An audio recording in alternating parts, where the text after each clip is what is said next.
There are so many things about Doctor Who today that we take for granted. Great villains like the Daleks, brilliant concepts like regeneration, shooting out was fabulous outfits. I mean, just look at him. Is there anything he can't make look good? But everything has to start somewhere, and a lot of the concepts that make Doctor Who were never intended to cause as many ripples as they actually did. I'm Ellie for Who Culture, and this is 10 Doctor Who episodes that accidentally changed the show forever. Number 10, The Deadly Assassin. Ask any Doctor Who fan how many lives a Time Lord has, and they'll answer 13. But what they might not know is that this limit, commonly accepted as gospel among fans and later the show's writers themselves, was not always part of the mythology. It wasn't until 1976's The Deadly Assassin, over a decade into the show's original run, that the 12 regeneration limit was first mentioned, with the Doctor on Gallifrey trapped in a web of intrigue spun by his old enemy, the Master, who returned for the first time since the tragic death of Roger Delgado, who originally played the role. At the same time, Philip Hinchcliffe and Robert Holmes, the show's producer and script editor, were on their way out. Not wanting to leave their successors stuck with an actor they hadn't cast, they decided to leave the Master in a transitional state. And so the 12 regeneration limit was created, as a plot device to explain the Master's decrepit zombified appearance. This throwaway line of dialogue has never been forgotten, embedding itself so deeply in the Doctor Who hive mind that in 2013, Stephen Moffat had to dedicate an entire Christmas special to getting around this 12 regeneration/13 life limit, with the 11th Doctor being granted a fresh set of regenerations. I mean, that's quite an impact from a story that just wanted a reason to make the Master look weird. Moffat generously left this new set of lives undetermined, so the writer of the 28th Doctor's regeneration can rest easy, knowing they won't have to work an arbitrary limit into their script.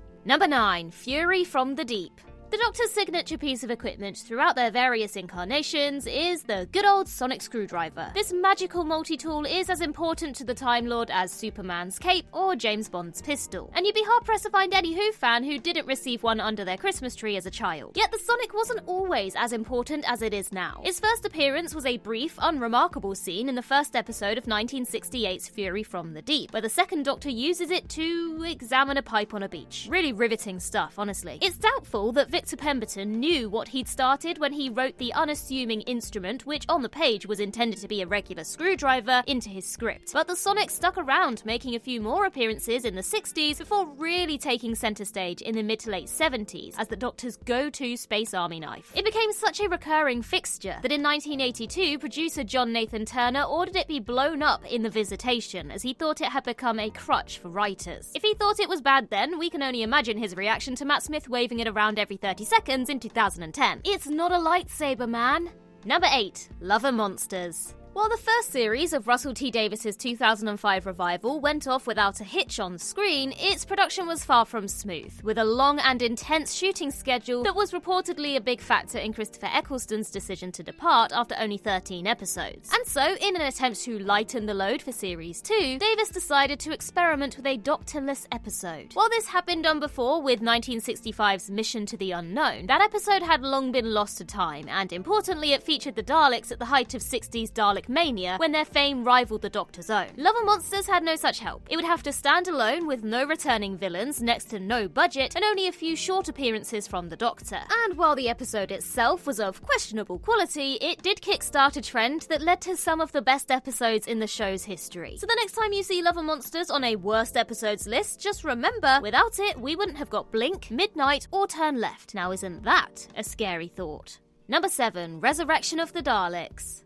The early 1980s was a time of great change for Doctor Who. A new Doctor for the first time in 7 years, a new theme tune for the first time in over a decade, a new production team, and perhaps the least remembered, a new transmission schedule. At the beginning of season 19, the show was moved from the coveted Saturday evening time slot and would instead air twice a week on consecutive weekdays. This all worked well and good until it ran into a scheduling conflict, the 1984 Winter Olympics. Unable to be aired at its usual time due to BBC's daily coverage and unwilling to leave a break in the middle of the season, John Nathan Turner had Resurrection of the Daleks re-edited. It was changed from its original format of 4 25-minute episodes and became 2 45-minute episodes to be aired on consecutive Wednesdays. Though this was a last-minute change forced by necessity, the 45-minute format was adopted for the entirety of the following year's season 22, and would eventually become Doctor Who's default episode length from 2005 onwards. So, thank you, I guess, to the International Olympic Committee?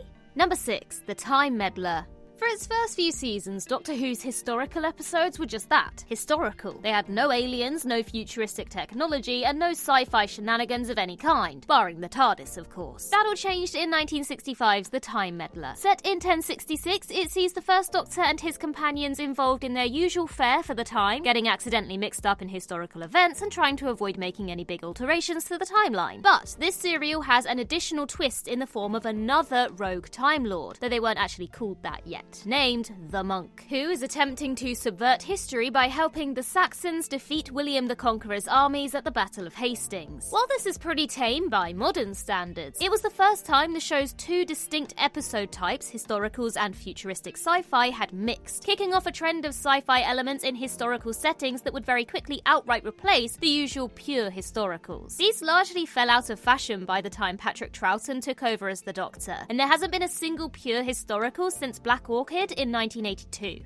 Number 5. The Stolen Earth and Journey's End. Reality under threat from Davros and the Daleks, the return of Rose, and David Tennant's 10th Doctor regenerating, all with one episode still to go. It's not without reason that a lot of fans consider The Stolen Earth the most epic cliffhanger in the show's history, but it's also one of the most important too. In Journey's End's opening moments, Russell T Davies resolves this unresolvable cliffhanger quite ingeniously by having the Doctor blast his excess regeneration energy into a handily placed spare hand, allowing himself to heal without changing his face. In the process, he accidentally creates the Metacrisis Doctor, a human clone of his 10th incarnation. So all's well that ends well. Rose gets a human Doctor to stay with her on her alternate Earth, and the real Doctor gets to keep David Tennant's fan-favourite face. Job's a good un, except for one little quibble. 5 years later, when Stephen Moffat sat down to write Matt Smith's final episode, he realised something. If the Doctor's regeneration in the Stolen Earth counted, and after he'd sneakily inserted the War Doctor between 8 and 9 for the Day of the Doctor, Matt Smith was actually the 13th Doctor. He had no more regenerations left, and in response, Moffat wrote The Time of the Doctor, where his crack-in-the-wall story arc culminated with the Doctor gaining a brand new set of lives from the Time Lords. If RTD had picked literally any other solution to his big Stolen Earth cliffhanger, Moffat's tenure as showrunner could have taken a very different course. But aren't we all glad that Moffat took the time to actually go back and research this and find the problem? Because there are so many shows where writers don't go back and check things, and then things don't make sense, and things contradict themselves, and if this had happened in Doctor Who, fans would have been pissed. Number 4. The TV movie. Before the 2005 revival, there was the 1996 Doctor Who TV movie. And before the Doctor was getting up close and personal with Rose Tyler and River Song, there was Dr. Grace Holloway. The Paul McGann-fronted film made a lot of deliberate alterations to Doctor Who lore that have largely been ignored by the modern series and the fandom. Anybody remember when the Doctor was supposed to be half human? But while the TV movie might have failed to have an effect on canon, it certainly set the tone for what was to come by introducing the world to a younger, more action-oriented Doctor that was a big departure from the fatherly figures of the classic series. McGann's Doctor pulled a gun on himself, chased an ambulance through San Francisco on a stolen motorcycle, and most shocking of all, kissed his companion. Good heavens! Now that might seem unremarkable today, but at the time there was fan outrage, and many an internet forum descended into chaos. But unfortunately for those who like their Doctor decidedly non-romantic, McGann's Doctor arguably became the blueprint for Eccleston, Tennant and Smith's take on the character.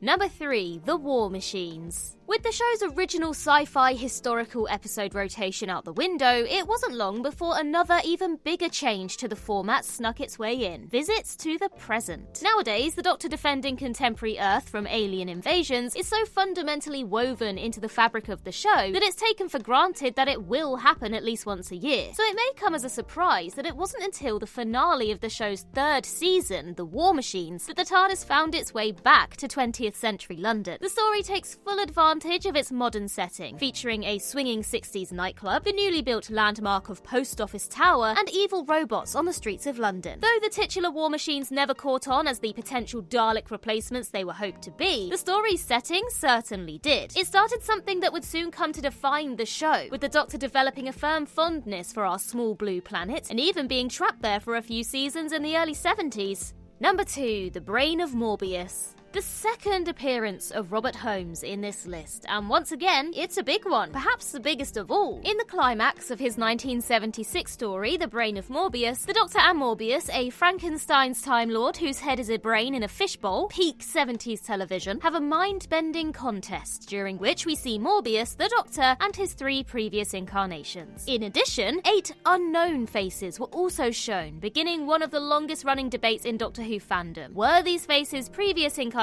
of the Doctor from before William Hartnell, or something else entirely? The show itself carried on treating Hartnell as the original incarnation of the Doctor, particularly during Moffat's tenure as showrunner, where references to the Doctor's numbers became common. That was until 2020's The Timeless Children, where Chris Chibnall established that yes, those mysterious faces seen 44 years previously were in fact the Doctor, who had lived countless other lives pre-Hartnell. For all the fallout and controversy that followed this massive revelation, it is interesting to think that Chibnall was only picking up on an unused plot thread set up nearly half a century previously. Whether it was a plot thread that should have been left unburied is another debate entirely, but point still stands. Number 1. The Daleks. No bug-eyed monsters. This was apparently one of Sidney Newman's directives when he and Verity Lambert were developing Doctor Who in 1963. Unfortunately for Newman, Terry Nation had other ideas, and his request was almost completely ignored in the show's second story, with the introduction of perhaps the greatest bug-eyed monsters of all, the Daleks. An immediate hit on broadcast, the 7-part serial that eventually became known as The Daleks was instrumental in shifting the show away from its original goal of being educational, turning it into the sci-fi adventure we know and love today. Nation was quickly commissioned to write the Dalek invasion of Earth, and many other writers turned their hands to creating their own fantastical space aliens. Without the Daleks, we might never have got the Cybermen, the Ice Warriors, the Silurians, Sontarans, Zygons, or even a second season at all. An Unearthly Child may have been Doctor Who's first episode, but the Daleks is when the show became what it is today. So I guess, yay for bug-eyed monsters!